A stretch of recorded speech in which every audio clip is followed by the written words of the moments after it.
బృందావన ప్రతి ఒక్క వృక్షం ఇది కల్ప వృక్షం. ఆ వృక్షాలపై కూడా కదంబ వృక్షం. ఈ కదంబ వృక్షం ఉంది. కృష్ణుడికి చాలా ప్రియమైన వృక్షం కింద కూర్చొని మనం ఇక్కడ గిరిరాజు దర్శనం చేసుకుంటా. ఇటు గోవింద కొండ ఉంది. గోవర్ధన అతి పవిత్రమైనటువంటి గాలి పీల్స్తూ ఇది వాస్తవంగా ఇంద్రియాల కోసం ఒక పండుగ. ఇంద్రియాల కోసము పండుగ ఉంది. ఎందుకంటే కంటికి ఇంత అద్భుతమైన రూపం కనబడుతుంది, బాగుంటుంది. చెవుకు శబ్దం ఉంది, ముక్కుకు మంచి వాసన ఉంది, నాలుకకు మంచి క్యారెట్ ఉన్నాయి. ఇంకేం కాలేదు జీవితంలో. చర్మం కోసం మంచి నిద్ర ఉంది. ఆ గాలి స్పర్శ అయితే ఇట్లా బాడీ ఫ్రెష్ అయిపోయింది. కనుకొని అన్ని ఇంద్రియాలకు ఇక్కడ ఆనందం కలిగించే సామర్థ్యం బృందావన ధామం ఉంది. సో అయితే మనము అక్కడ కుసుమ్ సరోవర్ల భోజనం చేసినాము. సో ఆ సరోవర్ విషయం మీకు అందరికీ అవి కరపత్రాలు ఇచ్చిన చిన్న చిన్నవి అవన్నీ సాయంత్రం రూమ్కి వెళ్ళమలే చదువుకోండి. అక్కడ నీళ్ళ వెళ్తుంది. ఆ చెప్పులు నేను టైం అది చేయను. సారాంశంగా ఇది కుసుమ్ సరోవర్. ఆ కుసుమ్ సరోవర్ ఒడ్డు మీద ఆ ప్రాంతంలో మంచి మంచి పువ్వుల తోట ఉండేది. ఇంకా కృష్ణుడు ఇక్కడ పువ్వులు తెంపుడా గోపికలు యాక్చువల్లీ గోపికలు పువ్వులు తెంపుడా అలాగే ఆ కుసుమ్ సరోవర్ నీళ్ళు కడిగి కృష్ణుడి కోసం మంచి మంచి దండలు అల్లేడు. ఇది ఆ కుసుమ్ సరోవర్ ఉంది. ఆ కుసుమ్ సరోవర్లో స్నానం చేసి ఏ విధంగా మానసరోవర్లో స్నానం చేసి శివుడు గోపీశ్వర్ మహాదేవుడు, అలాగే కుసుమ్ సరోవర్లో స్నానం చేసి నారద ముని నారది గోపేయుడు, అతను కూడా గోపేయుడు. ఈ రాశిని ఇలా చూడడానికి. దాని తర్వాత కుసుమ్ సరోవర్లో స్నానం చేసిన తర్వాత నారద మునికి యాక్చువల్లీ శాపం ఉంది. అయినా ఎక్కడ కూడా 3 రోజుల కంటే ఎక్కడ ఉండరాదు. దక్షప్రద ఇచ్చిన శాపం 3 రోజుల కంటే ఎక్కడ ఉండలేవు. కానీ అందులో స్నానం చేసిన తర్వాత నారదుని శ్రాప విముక్తుడైండు. 3 రోజులు నారదుని శ్రాపం. అందులో దక్ష ప్రజాపతి కొడుకులను 11,000 మందిని నారదుని బ్రహ్మచారికి మార్చేసిండు, సన్యాసిగా మార్చేసిండు. ఒకరిని కోప్పడి నా పిల్లలకు ఇంట్లో కాకుండా వేసినాడు, కనుక నీకు కూడా ఇల్లు ఉండదు అని దక్షుడు శ్రాపించిండు. కానీ నారదుని అక్కడ స్నానం చేసిన తర్వాత కుసుమ్ సరోవర్లో ఆయన శ్రాప విముక్తుడైండు. శ్రాప విముక్తుడై ఆ కుసుమ్ సరోవర్ పక్కనే మనం ఎక్కడైతే భోజనం చేసినామో దానికి ఎదురుగానే ఒక 1/2 కిలోమీటర్ లోపలికి పోతే ఒక కుండు ఉంది, నారద కుండు. అక్కడ కూర్చుండి నారదుని 5 రాత్రులల్లో నారద పంచరాత్ర అనే గ్రంథాన్ని అక్కడ రచించింది. పంచరాత్రిక విధి ఎందుకంటే 5 రాత్రులల్లో అది రాయడం జరిగింది. ఎందుకంటే పంచరాత్రి విధి అక్కడ కూర్చుంది. అది లోపల 1/2 కిలోమీటర్ లోపల ఉంటుంది. జస్ట్ మనం చెవుతో చూసాం. దాని తర్వాత ఆ కుసుమ్ సరోవర్ విషయం అక్కడనే కూర్చుండి కృష్ణుడు రాధారాణి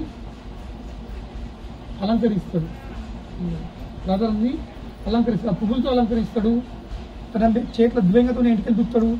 ఇక రాధారాణి అద్దంలో చూస్తూ ఉంటుంది. ఎవరిని? తనని కాదు, మనం మేకప్ తీసుకుంటే మనం చూస్తాం ఎట్లా ఉంటుందని. రాధారాణి ఏం చూస్తుంది? కృష్ణుడిని చూస్తుంది. సో కనుకనే మన జీవితంలో పాఠం తెలుసుకోవాల్సింది ఏంటి? ప్రతి దాంట్లో కృష్ణుడిని చూసే ప్రాక్టీస్ చేయాల్సింది. ప్రతి దాంట్లో అంటే వాస్తవం కృష్ణుడు సర్వవ్యాపి ఉన్నాడు. ప్రతి ఒక్క వస్తువులో, ప్రతి ఒక్క విషయంలో, ప్రతి ఒక్క పరిస్థితిలో, ప్రతి ఒక్క చోటు కృష్ణుడు ఉన్నాడు. కానీ మనం చూడలేకపోతున్నాం. ఎందుకు? మనకు ఆ ప్రాక్టీస్ లేదు. మనకు ఆ ప్రాక్టీస్ లేదు. ఎప్పుడైతే ఆ ప్రాక్టీస్ చేస్తామో ప్రతి దాంట్లో కృష్ణుడు చూసేది, అప్పుడు మనకి ఎక్కడ పోయే అవసరం ఉండదు. ఎందుకంటే ఆ వ్యక్తి ఎక్కడున్నా నిరంతరం కృష్ణుడికి ముఖాముఖి అవుతుంటాడు ఆ స్థాయికి. సో కనుక నారదు తను చూస్తాను ఏం చూస్తుంది? సారీ, రాధారాణి అద్దంలో కృష్ణుడిని చూస్తుంది. సో కనుకనే జీవితంలో మంచి జరిగినా చెడు జరిగినా కృష్ణుడిని చూడాల్సింది. యశోదమాత చూసింది. యశోదమాత కృష్ణుడిని చూసింది. ఎప్పుడు? ఆ కుండలు పగిలిపోతున్నప్పుడు. ఎంత ఎవరి పని? కృష్ణుని పని అని చూసరికి ఏమైంది, ఆమె నవ్వొచ్చింది. చాలా బాధాకరమైన పరిస్థితి. ఇన్ని కుండలు పగిలిపోయినాయి, ఇంత వెన్న వేస్ట్ అయింది, ఇంత పాలు వేస్ట్ అయినాయి, ఇంత పెరుగు వేస్ట్ అయిపోయింది. అవునులేదా, పెద్ద లాసు. ఎంత పెద్ద లాస్ యశోదమాతకు. అంత పెద్ద లాస్ అయినప్పుడు ఆమె నవ్వుతుంది.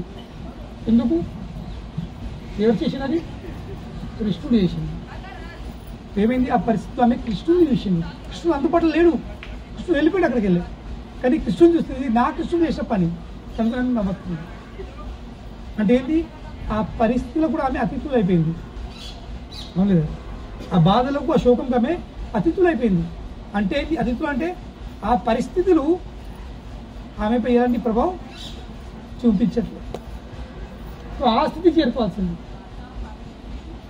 లేకుంటే ఈ భౌతిక ప్రపంచం దుఃఖాలే ఉంది, అడుగడుగునా దుఃఖమే ఉంది. మన నిరంతరము ఏడ్చుకుంటూ బాధపడి ఉండడానికి అన్ని కారణాలు ఉన్నాయి. ఇక్కడ ఈ లోకం అంతా తయారు చేయబడి ఉంది, అడుగడుగున అపాయం ఉంది. లేదు కానీ అయినప్పుడు కూడా ఆ దుఃఖాలయంలో కూడా మనం సుఖంగా ఉండొచ్చు. ఆ దుఃఖాలయంలో కూడా మనము సుఖంగా ఉండి ఆ దుఃఖాలన్నీ సుఖాలలో మారచ్చు. ఎప్పుడైతే మనం ప్రతి దాంట్లో కృష్ణుని చూస్తాం, కృష్ణుని చేతులు చూస్తాం మనం. అంటే ఇదేంటి? ఇది ఎవరి ద్వారా? ఇది కృష్ణుడు ప్రత్యేకించి నా కోసం ప్లాన్ చేసింది. మరి దేని కోసం ప్లాన్ చేసిండు? నన్ను దగ్గర తీసుకోవడానికి.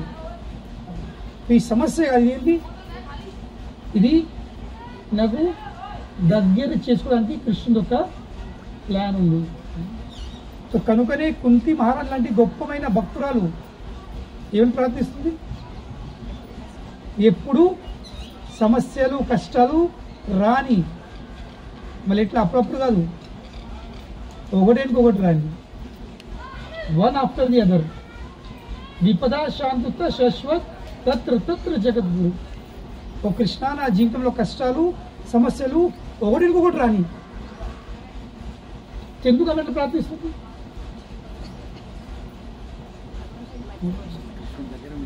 ఎందుకంటే ఆమెకు ఒక అనుభూతి కలిగింది, రియలైజేషన్ కలిగింది. ఏంటి?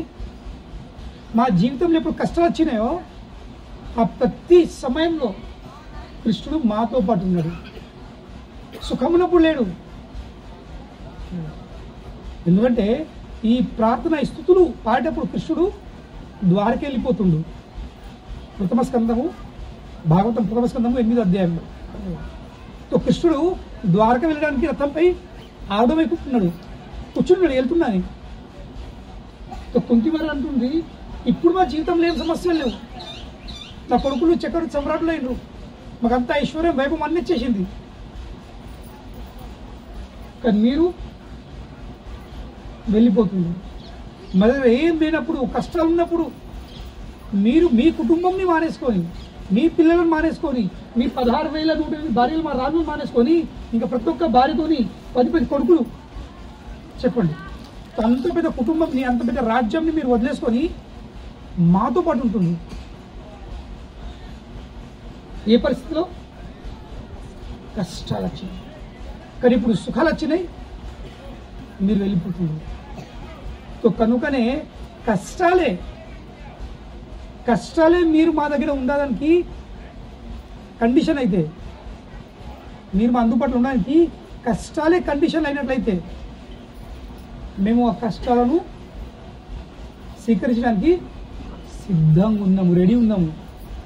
ఎందుకు? మాకు కావాల్సింది మీరు, మాకు కావాల్సింది మీ సన్నిధి, మాకు కావాల్సింది మీ అనుగ్రహము, మాకు కావాల్సింది మీ సాంగత్యం.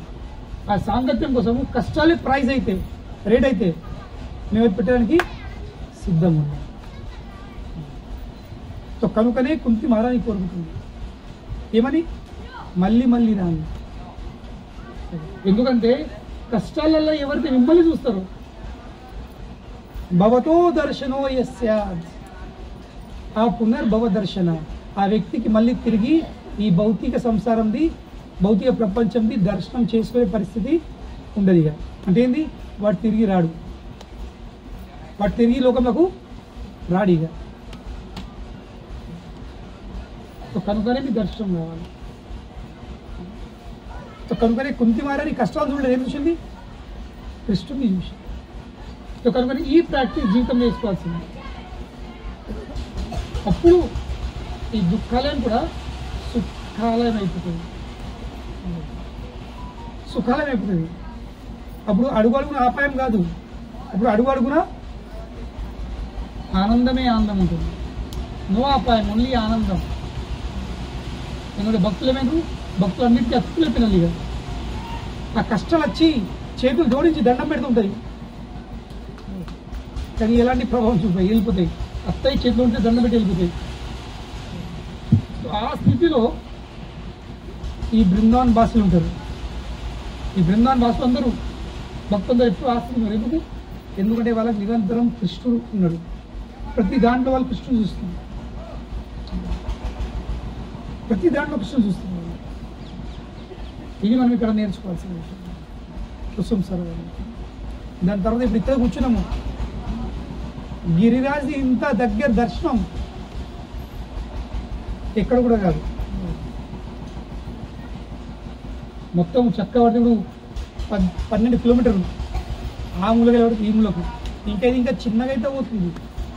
యాక్చువల్ ఒరిజినల్ పరిక్రమ ఇంకా 40-50 కిలోమీటర్లు. సనాతన్ గోస్వామి ప్రతిరోజు ఆ పరిక్రమ చేశాడు. చిన్న పరిక్రమ ఇది, ఇంకా మనం బాగా దగ్గరగా చేస్తున్నాం. సనాతన్ గోస్వామి చేసే పరిక్రమ 40 కిలోమీటర్లు చుట్టూ. అటు సూర్యకుండ ఉంది, ఆ మూలకి వెళ్ళబడితే ఇప్పుడు చంద్ర సరోవర్ ఉంది, ఆ చుట్టూ తిరిగిపోవాలి, అంత పెద్దగా. ఆ చంద్ర సరోవర్ అక్కడ కూడా కృష్ణుడు రాసలీల చేస్తాడు. ఇక వసంత పంచమి రోజు కృష్ణుడు రాసలీల చేసే స్థలం ఇది రాసస్థలి. ఈ రాసస్థలి ఉంది.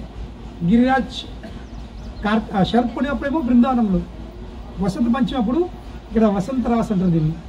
ఇక్కడ రాసి గడ్డి దానికోసం ఉంది. యాక్చువల్లీ మీరందరూ హాయిగా నిద్రపోయి మంచిగా కొందరు. హరే కృష్ణ.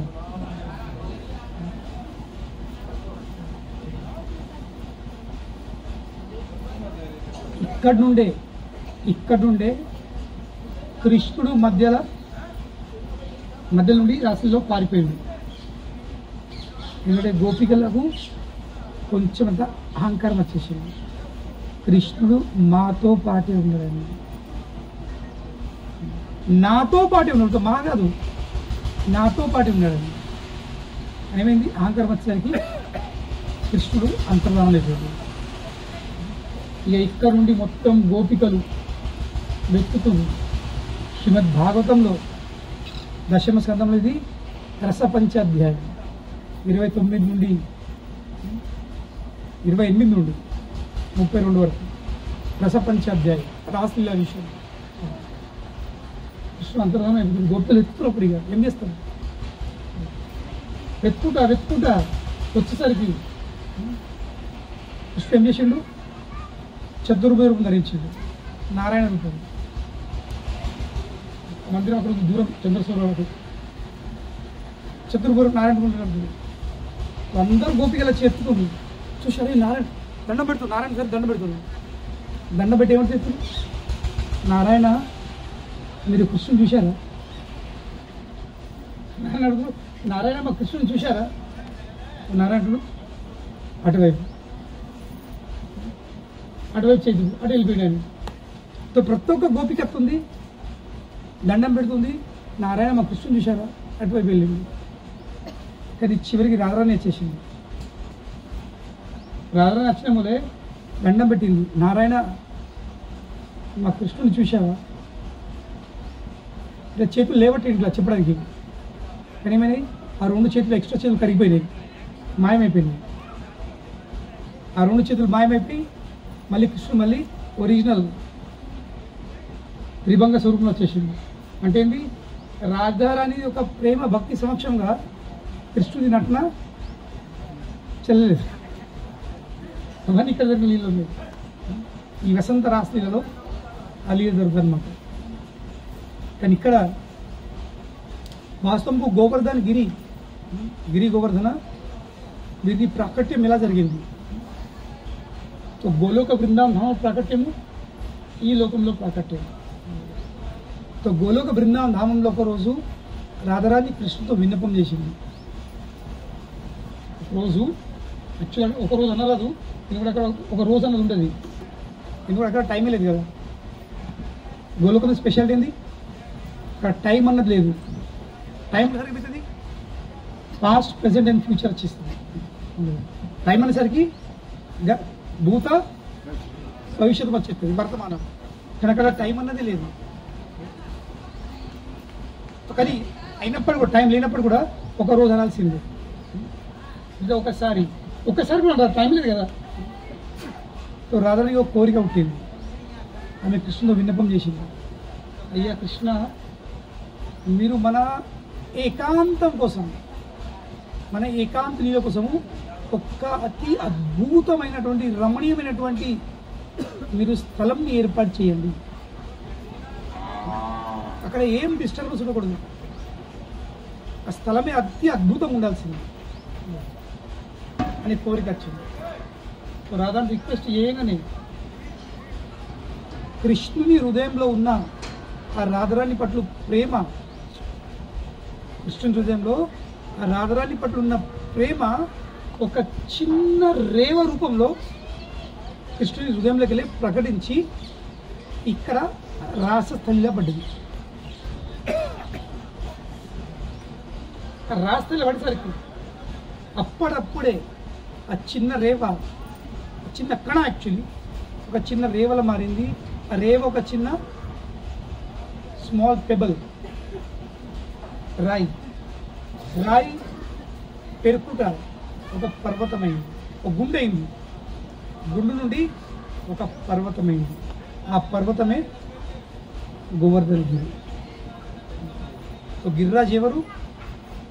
సాక్షాత్ కృష్ణుని హృదయంలో రాధారాణి కోసం ఉన్న ప్రేమ. ఇది ప్రేమ స్వరూపం, గిరిరాజు స్వరూపం. మరి ఆ గిరిరాజు ఈ భౌతిక లోకంలో ఎలా అవతరిస్తాడు? వాస్తవంకు గిరిరాజ్, గిరి అంటే ఏంటి? పర్వతాలు. సో పర్వతాల రాజు, పర్వతాలపైకి రాజు గిరిరాజు. సో కనుకనే ఇక్కడ గిరిరాజుని ఎట్లా ప్రార్థిస్తాము? నమో గిరిరాజాయ, గోవర్ధన నామినే. ఆ గిరిరాజ్ పేరేంది? గోవర్ధన. సమస్త క్లేశ నాశాయ పరమానంద దాయినే. అన్ని క్లేశాలను జీవికి పరమానందము అందించేవాడు ఆ గిరిరాజ్ గోవర్ధన. ఈ శ్లోకంతో గిరిరాజుని స్థుతిస్తున్నాడు. సో కనుకనే గిరిరాజు, ఈ పర్వతము యాక్చువల్లీ హిమాలయలో ద్రోణాచల్ ఉంది. హిమాలయ పర్వతాలపైకి రాజు ద్రోణాచల్. సో ద్రోణాచల్ కుమారుడు హిమాలయ ఈ గోవర్ధన. ఒకరోజు పులస్య ఋషి తన ఆవాసం, తన ప్లేసు సోమాలి ద్వీప్ అనే ఒక స్థలం ఉంది. అక్కడ నుండి పులస్య ముని హిమాలయం వెళ్ళింది. దేనికోసము? తన కోసం ఒక అద్భుతమైనటువంటి స్థలం ఏర్పాటు చేసుకోవడానికి. దేనికోసం? తపస్సు కోసం. సో హిమాలయం వెళ్ళేసరికి అతని దృష్టి గోవర్ధన పర్వతం మీద పడ్డది. గోవర్ధన పర్వతం మీద పడ్డది. అప్పుడు గోవర్ధన పర్వతం అంటే అద్భుతమైన శిఖరాలు, వృక్షాలు అప్పుడు ఉంటుండే. గోవర్ధన మీద మంచి మంచి పూల చెట్లు, పండ్ల చెట్లు, మళ్ళీ వాటర్ ఫాల్స్, మళ్ళీ గుహాలు, కందరాలు, చలికాలంలో వేడి కాలంలో చలిగా అటువంటి గుహాలు. తేనె అడుతుండే వృక్షాల మీద, వాటర్ ఫాల్స్, అమృతం, నెక్టర్. కనుక ఒక సాధువులకు కావాల్సింది ఏంటి? ఇవే కదా. సాధువులు ఫస్ట్ ఎక్కడ పోయినా ఏం చూస్తారు? నీళ్ళ సౌకర్యాలు, మళ్ళీ పండ్లు, ఫలాలు, కందమూలాలు, ఇవే. అవన్నిటితో నిండి ఉన్నది. ఇంకా సాధువు ఇంకా ఎందుకు వాళ్ళు తేనె అవుతారు. కేతుడి శక్తి ఎత్తది, ఎనర్జీ ఎత్తది, కడుపు ఉంటుంది. హై గ్లూకోజ్ బిస్కెట్ అనే అవసరం లేదు. అవన్నీ చూసేసరికి పులస్త్య మునికి కోరిక వచ్చింది, అబ్బా ఇటువంటి పర్వతం ఉంటే నా తపస్సు కోసము ఎంత బాగుంటుంది. అప్పుడు పులస్త్య ముని ద్రోణాచార్యకి విన్నపం చేసిండు, మీ కొడుకును నాకు ఇవ్వండి. అప్పుడు ద్రోణాచార్య చాలా బాధపడ్డాడు. ఏ విధంగా అయితే దశరథ్ మహారాజ్ విశ్వామిత్రుని నచ్చి రాముని అడిగిండు, లేదా మీ కొడుకుని ఇవ్వండి అని. సో దశరథ్ మహారాజు షాక్లో వెళ్ళిపోయాడు. నన్ను తీసుకో, నా మొత్తం రాజ్యం తీసుకో, నా సైన్యం తీసుకో, కానీ నా కుమారుని వద్దు. వాడు చిన్న బాలుడే, అప్పటి జస్ట్ 9 సంవత్సరాలు, 9-10 సంవత్సరాలు రాముడు. అంత చిన్నవాడు ఆయన ఏం చేస్తాడు, ఇది అదే ఉంటా లే లే లే. ఇక చివరికి వశిష్ఠ ముని కొంచెం మెప్పిస్తాడు. ఇక సరే అయ్యా ఏం లేదు అంటే కొంచెం గట్టి మందులిస్తాడు. నువ్వేమనుకుంటున్నావు, నీ కొడుకు చిన్న పిల్లడా, అదే దేవాదేవుడు నీకు ఏం తెలుసు, అప్పుడు నువ్వు అతను రక్షిస్తావా, అతడే సమస్త ప్రపంచం రక్షిస్తుండు అని వశిష్ఠ ముని కొంచెం గట్టిగా మందేసరికి గప్పు దశరథ్ మహారాజ్ ఒప్పుకుని కొంచెం ఒకేసారి విశ్వామిత్రుని తీసుకెళ్ళండి అని.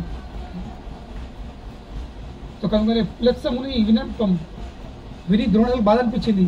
కానీ ఋషి ముని ఇవ్వకపోతే మళ్ళా కోప్పడతాడేమో, శ్రాపిస్తారేమో, అప్రాధం అవుతుందేమో, లేదా భయం ఉంటుంది.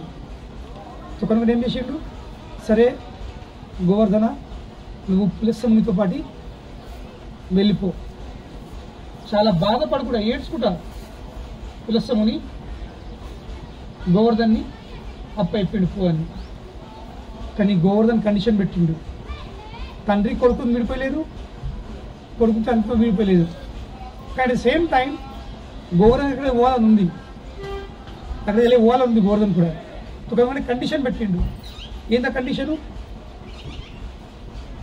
పులస్త్య ముని మీరు నన్ను ఒక్కసారి లేవడతారంటే మీరు ఎటంటే వస్తా, కానీ నన్ను ఒక్కసారి కింద పెట్టినంటే భూమి మీద నేను మళ్ళీ కదలను. ఇది కండిషన్, ఓకేనా? కండిషన్ పెట్టింది. అప్పుడు పులస్త్యుడు ఆయన పెద్ద సిద్ధి పొందే వ్యక్తి, నేను ఒక్కసారి లేవడుతుంటే చక్కగా సో మళ్ళీ దీప్ దాకా మళ్ళీ ఇక ఫ్లైట్ ల్యాండ్ కాదన్నట్టు, ఇక అవును లేదా, నో ల్యాండింగ్ ఆగు లేదు. ఓవర్ కాన్ఫిడెన్స్ పులస్త్య మునికి చాలా ఓవర్ కాన్ఫిడెన్స్ ఉండే, నేనేం చేస్తాను. సరే కండిషన్ ఒప్పుకున్నాడు. అప్పుడు పులస్త్య ముని తన 2 చేతులతోని గోవర్ధన గిరిని లేవట్టుకొని హిమాలయం నుండి ఈ సుమాలి దీప్ వైపు వెళ్తుంది. కానీ మథుర ఢిల్లీ క్రాస్ చేసేసరికి, మథుర వచ్చేసరికి ఇక గోవర్ధన తెలుసుకున్నాడు, నా ప్రభు నా స్వామి కల్పవృక్షాన్ని కొమ్మ కోసం పడి తీసుకోండి, దాన్ని భద్రంగా కాపాడుతుంది, నీకు వరం ఇస్తుంది, బ్లెస్సింగ్స్, మీ గిరిరాజ్ గోవర్ధన్ బ్లెస్సింగ్స్.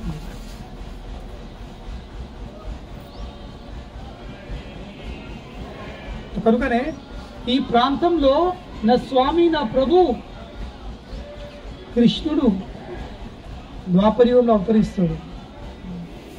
కనుకనే అతని లీలలో సహాయం పడడానికి నేను ఇక్కడే ఉండాల్సింది అని గిరిరాజ్ వేసిండు. ఒక ఐడియా, ఒక ప్లాన్ వేసిండు. ఏందా ప్లాను, ఏం ప్లాన్ అయ్యేది చెప్పండి. ఏం పెద్ద కాదు,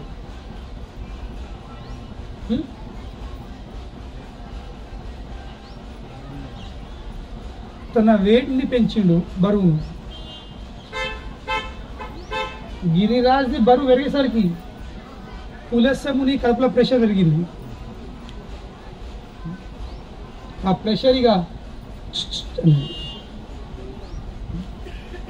ప్రెషర్ ఏమన్నది అయినప్పటికీ మనం కూడా చుచ్చు అనగానే పని చేస్తుంటాం కదా, నడని కొంచెం చూద్దామని.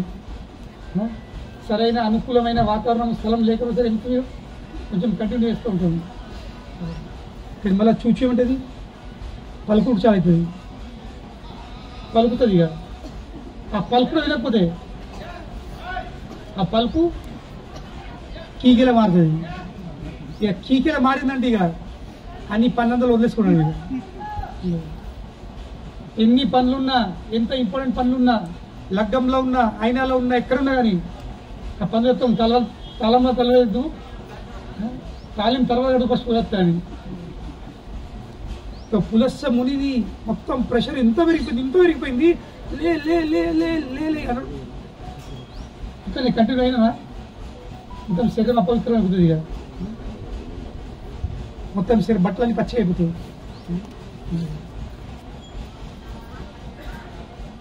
అనుకోనిగా ఈ స్థలంలో ఇక్కడ వైపు గోవర్ధన చూస్తున్నాం, మనం కూర్చున్నామో గిరిరాజుని కింద పెట్టేసింది.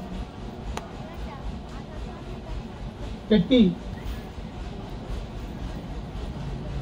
ఇటువంటి బాటిల్ పట్టుకున్నాడు, కమండలు పట్టుకున్నాడు, ఏదో ఒకటి. అప్పుడు బాటిల్ బిస్లరీ బాటిల్ లేవు, ఇప్పుడు కమండలు ఉండొచ్చు. ఆ కమండలు నీళ్ళు నింపుకొని తన ప్రోగ్రామ్ చేసుకొని ఫ్రెష్ అయ్యి వచ్చేసింది. వచ్చిన తర్వాత మళ్ళీ లేవటే ప్రయత్నం చేస్తుంది. ఎవరిని? గోవర్ధన్ గిరిరాజ్ని. కానీ గోవర్ధన్ కదలట్లే. ఎంతో ప్రయత్నం ఇప్పుడు గోవర్ధన్ కదలట్లే. అప్పుడు గోవర్ధన్ అన్నాడు, అగ్రిమెంట్ పేపర్ పెట్టింది కదా తీసి. అగ్రిమెంట్ పేపర్ ఏముంది? అగ్రిమెంట్ పేపరు ఒక్కసారి కింద పెడితే మళ్ళా నేను లేవను కదలేదని. అప్పుడు పులస్ చూడు, ఇదంతా నువ్వు నన్ను మోసపెట్టినావు, నీ ప్లాన్ ఉండే లేదా, నన్ను మోసపెట్టినావు నువ్వు, నీకు నాతో పాటు వచ్చేది లేకుండే అని గోవర్ధన్ని శ్రాపిస్తావు. పులస్ నువ్వు ప్రతిరోజు ఆవగింజంతా భూమిలా కుంగిపోతావు. ఒరిజినల్ది గోవర్ధన్ది శిఖరం ఆకాశంలో కంటేది, అంతెత్తు ఉండే, అంతెత్తు, అంత హైట్, అంత వేల్పు, అంత డిస్క్రిప్షన్స్ ఉన్నాయి అందులో. కానీ గిరిరాజ్ కూడా ఆ శ్రాపాన్ని చాలా పాజిటివ్గా వెల్కమ్ చేసిండు. నార్మలీ నువ్వు కుంగిపోతావు అంటే వాస్తవం ఇది నీ అంతం అన్నట్టు, ఎవరు బాధపడతారు. కానీ గిరిరాజ్ చాలా పాజిటివ్ తీసుకున్నాడు. సో మనం కూడా జీవితంలో ఎన్ని ఏమున్నా కానీ పాజిటివ్ తీసుకోవాల్సింది. సో గిరిరాజ్ చాలా సంతోషపడ్డాడు. ఎందుకు సంతోషపడ్డాడు అంటున్నది, నేను ఇప్పుడు సత్యుగంలో ఉన్నా, ద్వాపర యుగంలో కృష్ణుడు అవతరిస్తే నేను ఇంతే ఎత్తుగా ఉంటే కృష్ణునికి ఇంకా గోపాలకు నా మీద ఎక్కడానికి తిరగడానికి చాలా ఇబ్బంది అవుతుంది. అప్పటి వరకు కృష్ణుడు అవతరించేంత వరకు నా హైటు అయిన ఆటల కోసము సరైన సైజ్కి లెవెల్గా చెప్పేది అని గోవర్ధన చాలా సంతోషపడుతుంది. కనుకనే మన అదృష్టం మంచిగా ఉంది. ఎందుకు? మనం గిరిరాజ్ ఇంకా కంటికి కనబడుతుండు. మనం గిరిరాజ్ని మన కళ్ళ సమక్షంగా చూడగలుగుతున్నాము. లేకుంటే ఇంకా కొన్ని సంవత్సరాలు గడిచిందంటే జనాలు కేవలం రోడ్ మిక్కలే పరిక్రమ ఎత్తరు, చుట్టూ కంచెలు ఉంటాయి. ఇంకా మాలాంటి వ్యక్తులు చెప్తారు, ఇక్కడ ఒక సమయంలో గోవర్ధన ఉంటుండే అని.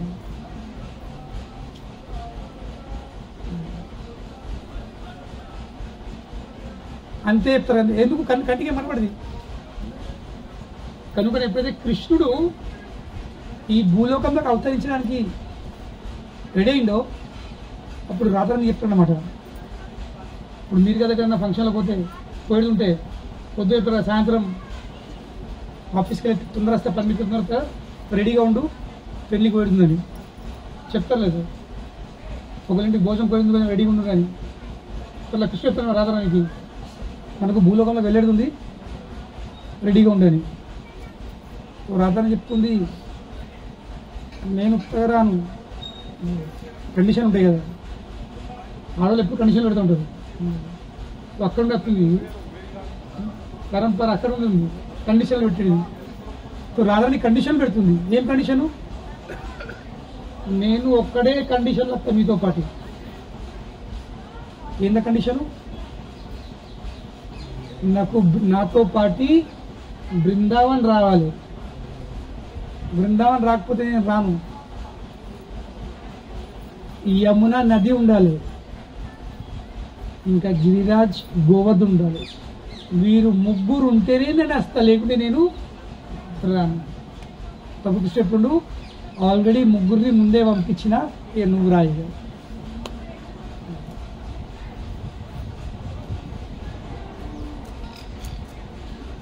కనుకనే కాల ప్రభావంతో ఏమవుతుంది, ఈ యమున నది ఎండిపోతుంది. గోవర్ధన కుంగుతుండు.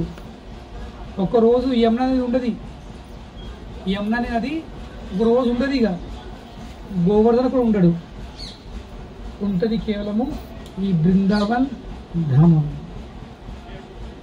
అంతే. కేవలం బృందావన్ ధామం. అప్పుడిగా వచ్చే వాళ్ళు ఇక్కడికి వెళ్ళి యమున వాడుతుండే అని చెప్తారు, ఇక్కడ గోవర్ధన్ ఉంటుండే చెప్తారు అంతే. కానీ ఏం అనిపించదు. లైక్ అట్ ద మోస్ట్ ఆ టైంలో వాళ్ళన్నా ఇట్లనే అక్కడికి వెళ్ళి రాళ్ళు ఇక్కడికి వెళ్ళి రాళ్ళు తెచ్చి సిమెంట్ పెట్టి ఇట్లా గోవర్ధన్ లాగా ఆర్టిఫిషియల్ తయారు తినవచ్చు జనాలు అయితే చూసి ఇట్లా. కానీ ఒరిజినల్ గోవర్ధన్ మాత్రం ఎక్కడ ఉండేది. మనం ఎంత అదృష్టవంతులం ఉండలేదు. మనకు బృందావనం ఉంది, గిరిరాజ్ గోవర్ధన్ ఉన్నాడు, ఇంకా యమున నది కూడా ఇప్పటికన్నా ఉంది. మనం అందరూ ఇంకా స్నానం చేసినాం.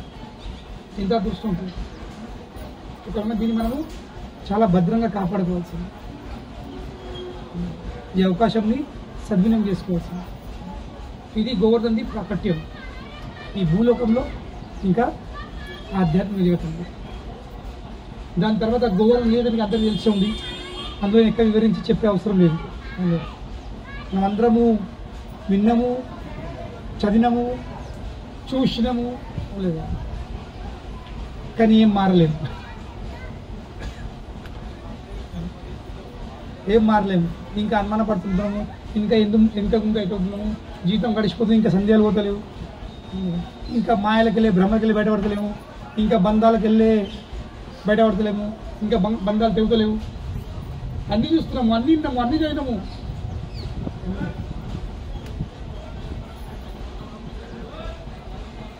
కనుకని ఇక్కడికి వచ్చిన తర్వాత ఆ గిరిరాజ్తో బృందావన్ ధామ్ రిక్వెస్ట్ చేయాల్సింది, నేను మీ విషయం విన్నా, మీ కథ తెలుసు, మీరు ఎందుకు అవతరించిండ్రో, కృష్ణుడు ఎట్లా ఇంద్రుడు వర్షం చేసిండు, కృష్ణుడు యాగం ఆపేసిండు, అవునుగా.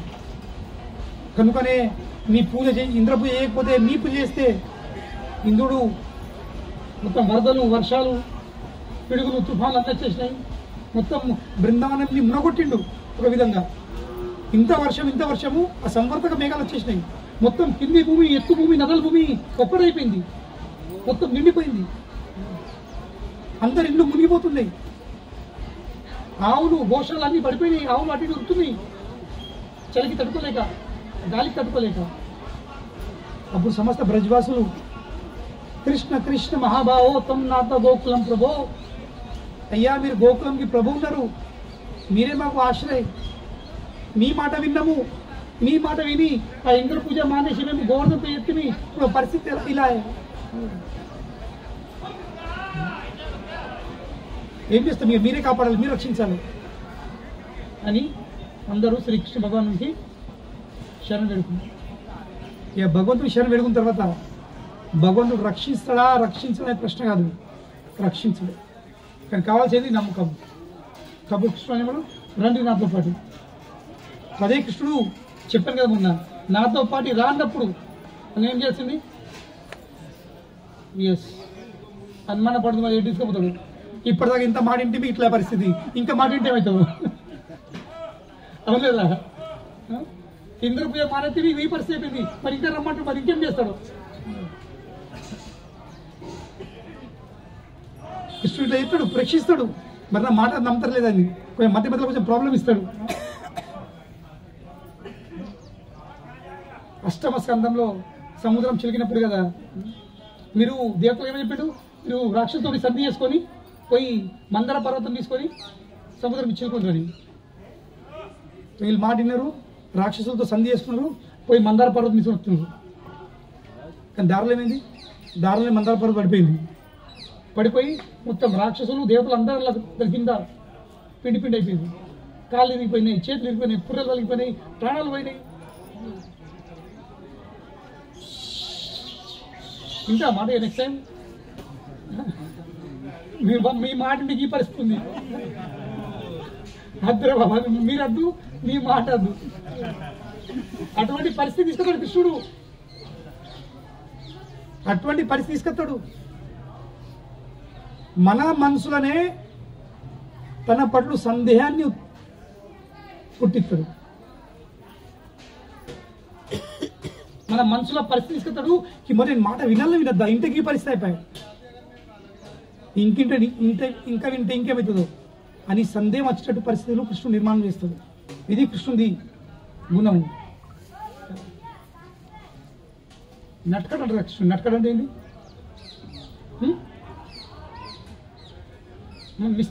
మిస్చివియస్ అని తెలుగులో ఉంటారు. నట్కడండి వాట్ యు కాల్ మిస్చివియస్?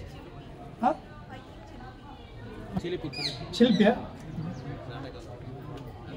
ఇటువంటి నాటకాలు ఆడతాడు కృష్ణుడు పరీక్షించడానికి. మరి ఇటువంటి కఠినమైన స్థితిలో వచ్చిన తర్వాత కూడా వీళ్ళు ఉంటారా లేక అవుట్ అవుతారా? ఇప్పుడు నిన్న కొందరు కంటిమాలు వేసుకున్నారు.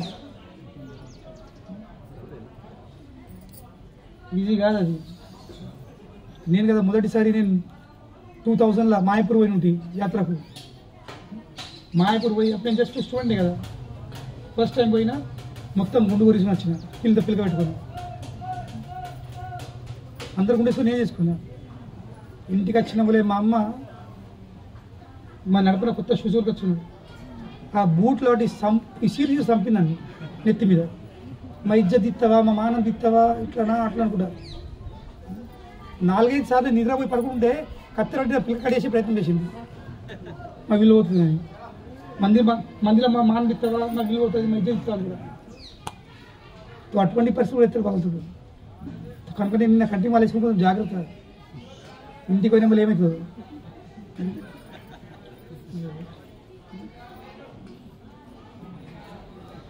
ఉన్నోళ్ళు ఉన్నట్టుండగా పోయి ఏంటి బాబాకు చచ్చేది. ఏం నాటకాలు ఇవి? కంటి మాల వేసుకుంటే భక్తి అవుతుందా? వేసుకోలేదు భక్తే కాదా? లోకానికి చూపెట్టా ఇంకా ఎట్లాగో ఇక అంటే ఊర్లో సంతం ఇక మాంసం చూడండి బొక్కలు మెల్లేసుకొని తిరుగుతారు అన్నట్టు. అవునా? వేసుకుంటే భక్తులు అవుతావా? ఇక మీరు కాకుండా భక్తులు, ఇక మేము భక్తులు కామా? లోకం భక్తులు కాదు. ఇక మేము నట్ట ఏము, మేము లోపల భక్తి పెట్టుకున్నాము. మీలాగా పిలకలు పెట్టుకొని ఈ పూసలు మెడలు పెట్టుకొని ఈ మాలలు ఊడట్లు ఏంటి ఇవన్నీ శోభాజీ. ఇవన్నీ మేము అటువంటి శోభక్తులం కాము, మేము ఒరిజినల్ భక్తులం. ఇవన్నీ మాటలు రాత్రి విన్నా ఈ మాటలన్నీ అవే కదా,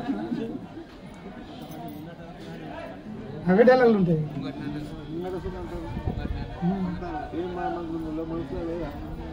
మేము భక్తులమా? మేము రాక్షసులమా? మేము దయ్యాలమా? మేము మొక్కమా? మేము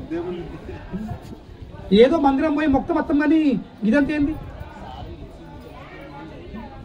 చెప్తారు. ఇంకా ఏదో మందిరం పోతారు, మొక్కేస్తారు, పొద్దున పోతారు, రాత్రి దాకా ఏం చేస్తారు అక్కడ? దినం ముందు ఉంటారు మందిరంలో. ఎప్పుడు మందిరమేనా?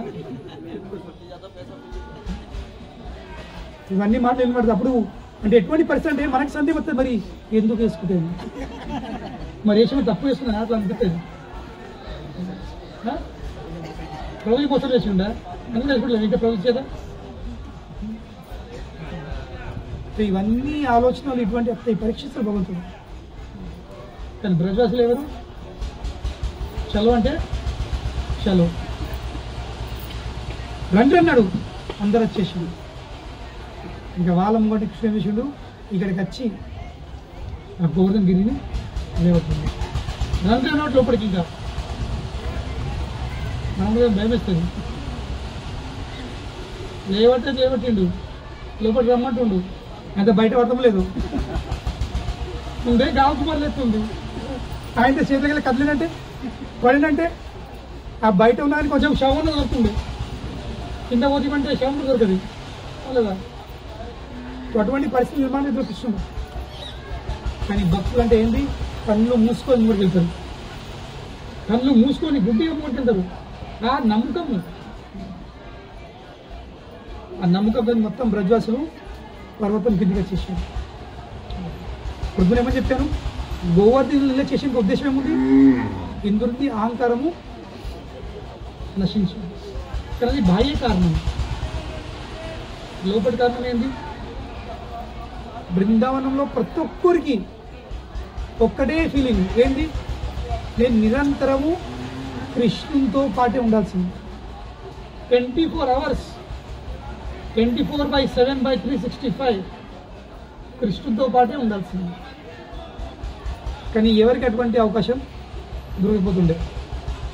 యశోదమాతకు నంద మహారాజ్కి రాత్రిపూటనే, ప్రొద్దున, గోపికలకు నైట్ పూట, గోపాలకు దినంలా. సో ఎవరికి కూడా ఫుల్ టైం దొరుకుతుండే. ఇక్కడ అందరి కోరిక ఉంది, 24 గంటలు మేము కృష్ణునితో పాటు ఉండాలి, కృష్ణుడు మాతో పాటు ఉండాలి. కొన్ని మార్లు భక్తులు కూడా అదవుతుంది. భక్తుల సంగతి అదే విషయం. ప్రభు ఎప్పుడు నాతోనే మాట్లాడాలి, ప్రభు ఎప్పుడు అన్నీ తెలుసుకోవాలా, ప్రభు ఎప్పుడు అన్నీ చూడాలా. ఒక్కసారి ప్రభు చూడకపోతే, ఒక్కసారి ప్రభుజీ హరే కృష్ణ స్పందించకపోతే అని మాట్లాడుకోలేడు, కొత్తల్ని చూస్తుండు, కొత్తల్ని మాట్లాడిస్తుండు, ఏం చేయలేడు, నన్ను పట్టించుకోవట్లేడు. ఈ ఇమ్మెచ్యూర్ ఫీలింగ్స్, ఆ పరిపక్వమైన ఫీలింగ్స్ ఇవి. వీళ్ళ పరిపక్వ. ఎందుకంటే కృష్ణుడు ఉన్నాడు. సో కనుకనే ఆ కోరికలను కృష్ణుడు ఈ గోవర్ధన లీల ద్వారా తీర్చింది. ఎందుకంటే 24 గంటలు ఇంటూ 7 7 రోజులు వీళ్ళందరూ తల్లిదండ్రులు, గోపాలులు, గోపికలు, ఆవులు, దూడలు అందరూ కృష్ణునితో పాటే ఈ గోవర్ధన కింద ఉన్నారు. ఇక్కడ ఇంకేం జరుగుతుంది, పైనుండి వర్షము, పిడుగులు, వరదలు, ఎంత కఠినమైన పరిస్థితులు. కానీ గోవర్ధన కింద ఉత్సవాలు, ఆనందం. కనుకనే కృష్ణునితో పాటు ఉంటే ఎన్ని ప్రమాదాలు వచ్చినా, ఎన్ని సమస్యలు వచ్చినా ఆ భక్తుని గుండెలు ఎప్పుడు ఏం జరుగుతుంటుంది, పండుగే జరుగుతుంటుంది, ఉత్సవాలు జరుగుతుంటాయి. కనుకనే నిరంతరం కృష్ణునితో పాటు ఉండాల్సింది. కృష్ణునితో పాటు ఉండు మన కంట్రోల్లో ఉంది. కృష్ణునితో పాటు ఉండు మన కంట్రోల్ ఉంది. ఆ పరిస్థితులపై మన కంట్రోల్ లేదు. అవును లేదా? పరిస్థితులపై మనది 0.1% కూడా కంట్రోల్ లేదు. మనకి ఇష్టం ఉన్నా ఇష్టం లేకుండా వచ్చేస్తాయి, వస్తాయో రావో, ఏ రూపంగా ఎట్లతో ఏం తెలియదు. కానీ మన చేతిలో ఏముంది, మన చేతిలో ఒక్కటి ఉంది, మనము కృష్ణునితో పాటు ఉండగలుగుతాము, అది మన చేతిలో ఉంది. కనుక కృష్ణునితో పాటు ఉండే ప్రయత్నం చేయాలి. ఏది మన నియంత్రణ ఉందో దాన్ని మనము పట్టుకుని ఉండాల్సింది. కానీ మన పరిస్థితి ఉంటే ఉంది, ఏది మన చేతిలో లేదో దాన్ని పట్టే ప్రయత్నం చేస్తాము, దాన్ని మార్చే ప్రయత్నం చేస్తాము. ఇంకేదైతే చేతుందో దాన్ని వదిలేస్తాం మనం. ఇది మన పరిస్థితి. పరిస్థితి వస్తుంది. బయట పరిస్థితులు ఇంత దారుణంగా ఉన్నాయి, కానీ కింద పండుగలు ఎందుకు? ఎందుకంటే వాళ్ళు కృష్ణుడు పట్టుకున్నారు, వాళ్ళు కృష్ణుడితో పాటు ఉన్నారు. కనుకనే వాళ్ళ కోసం సమస్యలు లేని కిందికే కింద నాట్యాలు, గానాలు. ఇక అది ఒక అధ్యాయం ఉంది, అందులో ఒక అధ్యాయం ఉంది. కింద ఏం పెడుతుంది, పడుతుంది కింద పండుగలు. మా గౌడ వైష్ణవ ఆచార్యుల మీద ఎన్నో పుస్తకాలు రాసిరు, ఏం పెడుతుంది కింద పండుగలని, ఆ పండుగలు వివరిస్తుంది. ఇక్కడ 7 రోజులు 7 రాత్రులు ఇంద్రుడు ప్రహారం చేస్తుండు. ఆ వజ్ర ప్రహారము, ఆ వజ్రంది బ్యాటరీ డౌన్ అయిపోయింది. మీ ఇంట్లో దోమగుట్ట మషిన్ ఉంటుంది కదా, బ్యాటు చిక్ చిక్ చిక్ చిక్ అనేది. ఎంతసేపు చిక్ చిక్ అంటది, ఛార్జింగ్ ఉన్నంత వరకు. ఛార్జింగ్ పోయిన తర్వాత అలాగే ఇంద్రుడు చిక్ చిక్ చిక్ వస్తుంది పడాను వజ్రంది, అట్లా ఫెయిల్ అయిపోయింది. సంవర్తక మేఘాలు వాళ్ళ స్టాక్ అవుట్ అయిపోయింది. కొంత తిరిగి వచ్చేసినాయి, ట్యాంకర్లు ఖాళీ, స్టాక్ లేదని. ఇదప్పుడిగా ఇంద్రుడు తెలుసుకున్నాడు, నేను ఎవరితో గొడవ పెట్టుకున్నాను. ఎవరితో గొడవ పెట్టుకున్నా? నా స్వామితోనే, నా ప్రభుత్వం గొడవ పెట్టుకున్నా. అటువంటి చిగ్గుమానంకి వెళ్ళిపోయింది. ఇక అప్పుడే కృష్ణుడు సరే వాతావరణం క్లియర్ అయిపోయింది, సూర్యుడు ఉదయించిండు, మేఘాలు ఎక్కడెక్కడ వెళ్ళిపోయినాయి, ఆకాశం క్లియర్ అయిపోయింది. గంగ ఇప్పుడు సరే బయట ఉందిగా అప్పుడు ఇక గోవర్ధన్ ఇక్కడ కింద దించేసి దాని తర్వాత ఇంకొక బాగా చిగ్గు అనిపించింది. ఏం చేస్తే ఎంత పెద్ద పోరుపడేది, ఎంత పెద్ద పోరుపడేది, ఎంత పోరుపడేది. సో మన ద్వారా పొరపాటు జరుగుతాయి, అనుకో కూడా తప్పులు జరుగుతాయి. కానీ ఏం చేసుకోవాల్సింది? పశ్చాత్తాపం ఉండాలి, ప్రాయశ్చిత్తం ఉండాలి, ఇంకా చేసిన తప్పులకు క్షమాపణ కోరుకోవాల్సింది. కానీ ముఖం కూడా నల్ల ముఖం అవుతుంది కదా, నల్ల ముఖం అవుతుంది, పోరాదు. తప్పుడు ఏం చెప్తాం? పోవాలనుంది కానీ నల్ల ముఖం అయింది, పోరాదు. తప్పులు చెప్తున్నాం తెలుసు, అనుభవిస్తాం కూడా, పోవాలని తెలుసు, కానీ నల్ల ముఖం ఏమిటి? పోరాదు. ఏం చేస్తాం అప్పుడు? ఇక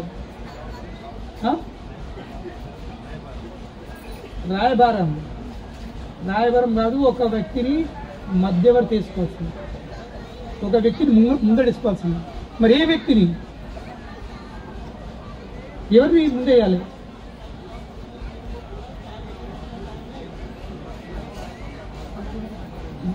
ఎవరైతే ఎదుడి పక్షం దగ్గర ఉన్నాడో ఆ వ్యక్తిని మనం ముందేసుకోవాల్సింది, ఆ వ్యక్తి కాలం మీద పడాల్సింది. నేను ఈ తప్పు చేసిన, నేను ఈ పొరపాటు చేసిన, నాకు మళ్ళీ రావాలని ఉంది, నాకు మళ్ళీ కలుసుకోవాలని ఉంది, లేదా నాకు మళ్ళీ సేవ చేయాలని ఉంది, తెలుసో తెలకుండా ఇంత పొరపాటు చేసి ఇన్ని అప్రాలు చేసి, కానీ నాకు నల్ల ముఖం ఏమిటి, నన్ను దగ్గర ఇష్టం లేదో, నన్ను స్వీకరిస్తడం లేదో, లేదా నన్ను ఏమంటాడో, మళ్ళీ నన్ను ఎల్లగొడతాడా, అందరూ కూడా అవమానిస్తాడా, ఇది చేస్తాడా, అది చేస్తాడా అని ఎన్నో సందేహాలు కొడుతూ ఉంటాయి. అవన్నీ ఆలోచించబోతే ఏం చేయాల్సింది? ఆ వ్యక్తికి ఎవరు దగ్గర ఉన్నారో వాళ్ళ దగ్గరికి పోయి వాళ్ళ కాలం మీద పడుతుంది, పడి కొంచెం నా రిక్వెస్ట్ కొంచెం ముందేసి నా కండిషన్ని కొంచెం అక్కడ చెప్పు. అప్పుడు ఇంద్రుడు తెలుసుకున్నాడు కృష్ణుడికి ప్రియులు ఎవరు. నమో బ్రహ్మణ్య దేవాయ గో బ్రాహ్మణ్య హితాయ చ జగద్దితాయ కృష్ణాయ గోవిందాయ నమో నమః. కృష్ణుడికి బ్రాహ్మణులు ఇంకా గౌలు అంటే చాలా ఇష్టం. కనుకనే స్వర్గలోకంలో స్వర్గం అందుబాటులో ఎవరున్నారు? సురభిమాత ఉంది. సమస్త ఆవులకు తల్లి సురభిమాత. సురభి ఆవుని ఇంద్రుడు ముంగడేసిండు, అమ్మ మీరు వండి, మీరు నా తర్వాత మాట్లాడండి. అప్పుడు సురభి ఆవు వెళ్ళి కృష్ణుడికి ఇక్కడ మనం కూర్చున్న అక్కడనే, ఇక్కడ మనం కూర్చుందాము ఈ స్థలంలో, ఇక్కడనే సురభి ఆవు వచ్చింది. సురభి ఆవు వచ్చి ఇక కృష్ణుడికి వినోదం చేస్తుంది. ఇక మన పిల్లలే కదా, పిల్లలతో తప్పైతుంది కదా, ఇక మనం తప్పైతే మనం క్షమించామా, దూరం చేసుకుంటామా, ఇట్లా అట్లా అని పెద్దవాళ్ళు కూడా. అప్పుడు ఇక కృష్ణుడు సరే సరే రమ్మని. అప్పుడు ఇంద్రుడిగా వెంట మళ్ళీ వచ్చేసి ఇక ఆయన స్థూలు ఆడుతుండు. సరే సరే తప్పైతే నేను పోయాను. ఇక ఆర్తులు ఎత్తుడు, ధూపాలు, దీపాలు, నైవేద్యాలు అన్నీ ఎత్తుడు ఇక వచ్చి ఈ గోపాలు చూస్తుండ్రు. అరే ఈ వ్యక్తి ఎవరు? ఈ వ్యక్తి ఎక్కడ చూడకపోతే ఈ వ్యక్తికి పేని కళ్ళు ఉన్నాయి. ఈ వ్యక్తి ఎవరు, ఎక్కడికి వచ్చిండు? ఈ దివ్యమైన ధూపములు, నైవేద్యాలు, దీపంతలు, పంచార్తులు ఇవన్నీ ఎక్కడ వచ్చినాయి? చామర వేచన చుట్టూ ఇట్లా చూసుకున్నారు. ఎవరు ఎక్కడ చూస్తున్నారు? ఇక్కడ చూడకపోతే వ్యక్తి ఇంకా మా కృష్ణుడు, మా గోపాలను ఇక్కడ పూజిస్తుండ్రు. తర్వాత ఇంకేం చేసిండు ఇంద్రుడు? స్వర్గలోకంలోకి ఆకాశ గంగను తీసుకొచ్చి ఇక్కడ కృష్ణుడికి అభిషేకం చేసింది. ఇదే చోటు, ఇక్కడనే మనం కూర్చున్న స్థలం కన్నా కూర్చుండబెట్టి కృష్ణుడికి అభిషేకం చేసింది. సో ఏ నీళ్ళతోనే కృష్ణుడికి అభిషేకం జరిగిందో ఆ నీళ్ళు అన్ని జమ అయింది. అది ఈ గోవింద కుండం. ఆ గోవింద కుండ ఒడ్డునే మనం కూర్చున్నాము. కృష్ణుడికి అభిషేకం చేసిన నీళ్ళు ఇవి. దాని తర్వాత ఐరావత్ ఏనుగు, అతను కృష్ణుడికి అభిషేకం చేసిండు. దాంతో ఇంకో కోనేరు తయారైంది, అటు ఐరావత్ కుండ. అప్సరలు, గంధర్వులు వాళ్ళు వచ్చి అభిషేకం చేసిండ్రు. ఇక్కడ ముందుకు మూలకు అప్సర కుండ, నవలకుండ ఉంది. సురభి మాత తన పాల్గొని అభిషేకం చేసింది. దాంతో ఎగ్జాక్ట్లీ దీనికి అపోజిట్ వెనక మంది మనం వెళ్దాము, అది సురభి కుండ తయారైంది. ఇవన్నీ కుండ్లు దేంతో తయారైంది? ఇవన్నీ భగవంతుడికి అభిషేకం తయారైంది. ఇంకా ఈ చోటుకే ఇక్కడనే ఇంద్రుడు ఏమంటుండు? అయ్యా నేను అనుకున్నా నేను రాజునని, కానీ వాస్తవంగా రాజు ఎవరు? మీరు ఉన్నారు. కనుకని ఇక్కడ ఇంద్రుడు కృష్ణునికి ఒక కొత్త పేరు ఇచ్చింది. ఏం పేరు? గోవింద. సో గోవింద అనే పేరు కృష్ణునికి ఇక్కడ ఈ స్థలంలో ఇంద్రుడి ద్వారా ఇవ్వడం జరిగింది. కనుకనే ఈ కుండ పేరు ఏమైంది? గోవింద కుండ.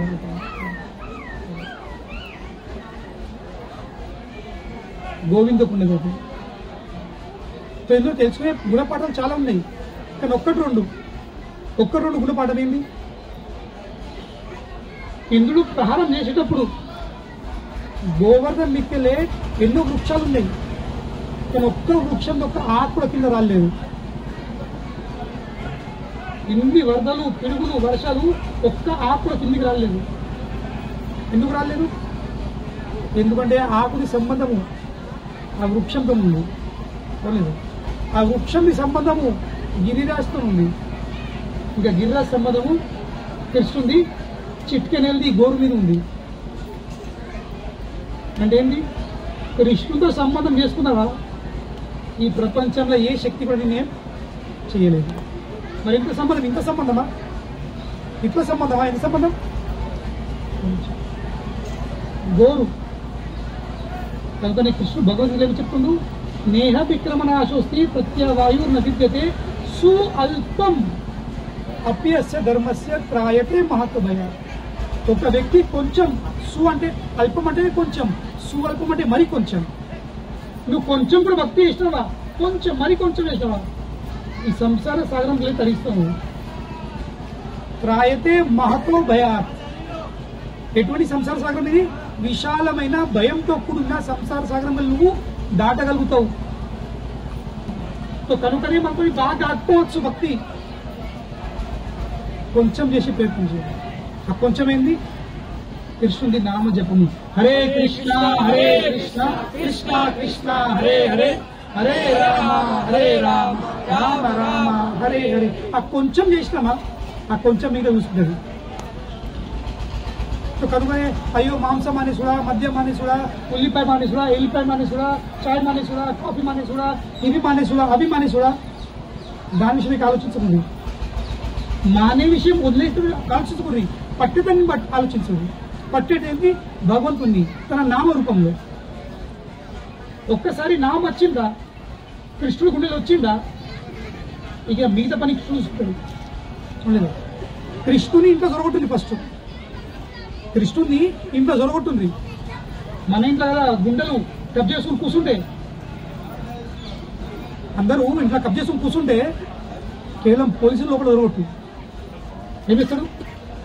ఒక్కొక్కరిని దులిపి ఈ బలగొట్టి చేస్తాడు, బెడ పంపిస్తాడు. అలాగే మన గుండెలు అందరు దొంగలు కూర్చున్నారు. ఈ అనర్థాలు కేవలం కృష్ణుడు దొరకొట్టు అంతే. వాళ్ళని ఇక్కడ ఎటు పంపాలో ఎటు పక్కప్ చేయాలో అది కృష్ణుడు చూసుకుంటాడు. సో కనుకనే మనం ఏం కాకుండా కేవలం భక్తుల సాంగత్యంలో ఉండండి, కృష్ణుడి విషయం వినండి, ఇంకా కృష్ణుడి నామం జపం చేయండి. హరే కృష్ణ కృష్ణ కృష్ణ హరే హరే హరే రామ రామ రామ హరే. ఇది ఒక్కటి పని చేయాల్సిందంటే, ఇది బేసిక్, ఇది ప్రాథమిక. ఇది ఒక్క పని చేసినామా మిగతా రెస్ట్ ఎవ్రీథింగ్ విల్ ఫాలో. అన్నీ వచ్చేస్తాయి. కృష్ణుడు చూసుకుంటాడు. అప్పుడు జీవితం పండుగ అయిపోతుంది. లేకుంటే ఎప్పుడు శోకం అయిపోతుంది, ఎప్పుడు ఏడుసులకు పాలవుతాం అంతే. సో జీవితంలో నిరంతరం పండుగ జరగాలంటే మనకి మార్గం ఒకటి ఉంది. ఏంది? కృష్ణుడితో సంబంధం చేసుకోవాలి. కృష్ణుని ఆధ్వర్యంలో ఉండదు, కృష్ణుని గ్రామంలో ఉండదు, కృష్ణుని క్షేత్రంలో ఉండదు. ఇది ఒక్క పని మనం ప్రయత్నం చేస్తున్నాం. ఇంకా ఏం మీరే అవసరం లేదు. ఇది ఇక్కడ సారాంశంగా గోవర్ధన్ నీలో ఉంది. ఇప్పుడు నార్త్ ద్వారా అలా రాజస్థాన్లో మీరు నార్త్ ద్వారా వెళ్తారంటే అక్కడ కృష్ణుడి స్వరూపం ఉంది, శ్రీనాథ్జీ. ఏ స్వరూపము? కృష్ణుడు 7 ఏళ్ల బాలుడు ఏం చేస్తుడు? గోవర్ధన్ గిరి ధరిస్తుంది. మీరు కేవలం గూగుల్లో టైప్ చేయండి నాథ్ ద్వారా అని, శ్రీనాథ్జీ, మీకు ఆ రూపం కనబడుతుంది. ఆ విగ్రహము ప్రకటించింది ఇక్కడ. ఒరిజినల్లీ వజ్రాపుడు చెక్కించిన విగ్రహం అది. కానీ ఈ ముఘల్స్ వాళ్ళ దాడి ఏమిటేమైంది? అక్కడ ఉన్న పూజారులందరూ ఇక్కడ కృష్ణుని ఆ విగ్రహాన్ని బొందబెట్టి లోపల కప్పేసి వాళ్ళు పారిపోయింది. కానీ 700 సంవత్సరాల క్రితం మా గౌడ వైష్ణవ ఆచార్యుల చైతన్య మహాప్రభుల గురు ఈశ్వర్పురి వాళ్ళ గురు మాధవేంద్రపురి వారి విగ్రహం ఇక్కడ ఉంది. వారు మొత్తము దేశమంతా పరిక్రమ చేస్తూ సన్యాసి ఇక్కడికి వచ్చేసిండు. ఇక్కడే కూర్చున్నాడు గోవిందగుండు ఇక్కడ జపం కూర్చున్నాడు. పొద్దున్న సాయంత్రం అయిపోయింది. ఒక గోపాల్ వచ్చి పాలకుండి ఇచ్చింది. అయ్యా పాలు తాగుండేది, మీరు పొద్దున్న నుంచి ఏం తినలేదు, ఏం తాగలేదు. మరి నాన్న నీకు తెలుసు అంటే ఈ ఒడ్డు మీద ఎందరో అమ్మలు అచ్చుకున్నారు, వాళ్ళు చూసి గోవిందగుండు ఒడ్డు మీద మీరు పొద్దున్న నుంచి ఏం తినలేరు, కనుకనే నా గ్రామంలో ఎవరు ఉపాసం ఉండరు. ఏమో చెప్తుండ్రు, నా గ్రామంలో ఎవరు ఉపాసం ఉండరు. కొందరు అడుగుతారు, అడిగిన వాళ్ళకి ఇస్తాము, అడగని వాళ్ళకు నేను ప్రత్యేకించి పోయి ఇచ్చేస్తా. కనుక మీరు పాలు తాగుండ్రి, నేను సాయంత్రం వచ్చి మళ్ళీ కుండ వేసుకొని పోతాను. సో మాధవేంద్రపురి పాలు తాగిండు, కుండను గడిగేసి కూర్చొని జంప్ చేస్తుండు. కన్నంటింది. కన్నంటి జరిగిన నిద్రలో అదే బాల్ వచ్చింది. అదే బాల్ వచ్చేసి నేను ఇక్కడ అందుబాటులో ఉన్నా, కొన్ని సంవత్సరాల నుండి ఇక్కడే లోపల ఉన్నా, నాకు వశపడతలేదు, లోపల నన్ను బయట తీయండి. కృష్ణుడు పాలు అయిపించే మిషను పని మీద పెట్టింది. మళ్ళీ మెలికేసరికి చాలా బాధపడుతుండు. ఈ కృష్ణుని దర్శనమైంది. కానీ నేను గుర్తుపట్టలేకపోయినా బాధపడుతుండు. కానీ మళ్ళీ బాధపడి అవసరం ఎందుకు, నాకు సేవ చేయాల్సింది. అప్పటికప్పుడే పోయి ఊర్లో పోయి మొత్తము బ్రజాలు చూపించి అక్కడ దవిపించేసరికి అందులోకి వెళ్ళి శ్రీనాథ్జీ విగ్రహం పెట్టేది. దాని తర్వాత మాధవేంద్రపురి గోవర్ధన పర్వతం మీదనే ఆ విగ్రహం మళ్ళీ ప్రతిష్టాపన చేయించి పెద్ద పండుగ జరిగినాయి. దాని తర్వాత మళ్ళీ ముగల్స్ వాళ్ళు అట్లా సరిపోయింది. ఆ విగ్రహం ఇక్కడికి వెళ్ళి తీసి చక్కగా నాథ్వారాలో ప్రతిష్టాపన చేసింది. చాలా పెద్ద స్టోరీ, నేను చేస్తూ ఇన్ షార్ట్ చెప్పింది. ఇది స్థలం మహత్యం ఉంది. కనుకనే గోవర్ధన్తో ప్రార్థన చేయండి, ఒక్కటే బస్ మీతోని సంబంధం ఉంటుందండి, సంబంధం పెట్టుకొని నన్ను రక్షించండి. మళ్ళీ ఈ గోవర్ధన్ స్పెషాలిటీ ఏంది, తన భక్తుని ఎప్పుడు రక్షిస్తుంటుంది. సాక్షాత్ కృష్ణుడే. కృష్ణ ఇంకా గోవర్ధన్లో ఏం తెలియదు. ఈశ్వరుడు వైశిష్టం ఏంది, 24 గంటల దర్శనం. మిగతా క్లోజ్ అవుతాయి, కానీ ఈ దర్శనం 24 గంటలు ఉంటుంది ఎప్పటికీ. ఇంకా ఇంత విశాల సముద్రం ఎక్కలేదు, స్వరూపం ఎక్కలేదు, ఇంత పెద్ద విగ్రహం ఎక్కలేదు ప్రపంచంలో కృష్ణుడు. కనుకనే ఇక్కడికి వెళ్ళి మనము ముంగడికి చక్కగా వెళ్తాము, మధ్యలో ఒక్కటి రెండు ఆగుదాము. ఇక వెనుక బాగిన వాటి సొమ్మికుండా నడుస్తాము, కొన్ని చూచి ఉన్నాయి. దాని తర్వాత ఇక చక్కగా నడుచుకుంటూ స్పీడ్గా మనం వెళ్తాం. హరే కృష్ణ శిల ప్రభుపాద్ కీ జై, గిరిరాజ్ మహారాజ్ కీ జై, నితాయి గౌర్ ప్రేమానందే. హరే కృష్ణ.